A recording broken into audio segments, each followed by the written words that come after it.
Lorsque Sylvie Robert m'a proposé d'intervenir lors de l'événement Les Dialogues avec l'animal et de m'investir dans l'association TAC en tant qu'intuiteur, je n'ai vraiment pas hésité un instant, ce fut une évidence pour moi. D'une part parce que sur un plan personnel, ma mission a toujours été de contribuer à rendre l'être humain davantage conscient du vivant.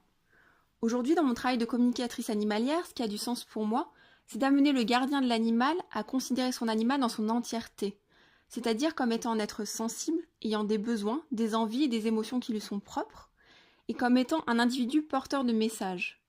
Au quotidien, mon travail est d'accompagner les personnes dans l'établissement d'une relation harmonieuse et équilibrée avec leurs animaux, à l'écoute des besoins de chacun.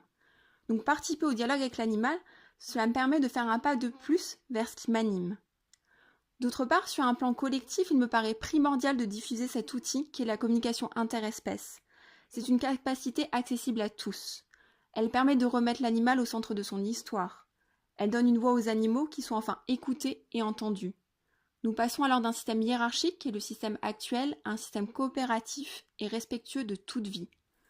L'événement Les Dialogues avec l'animal est un pas vers une réconciliation entre les êtres humains et les animaux. Je pense qu'en 2018, il est temps de se relier à la nature et aussi à notre propre nature. Il est possible de vivre en harmonie les uns avec les autres. Il ne tient qu'à nous de faire ce choix. Et pour moi, ce choix, il commence en établissant l'existence d'une connexion entre tous les êtres vivants. Donc venez dialoguer avec nous durant cet événement inédit le 6 et 7 octobre à la Maison de la Radio à Paris. À bientôt.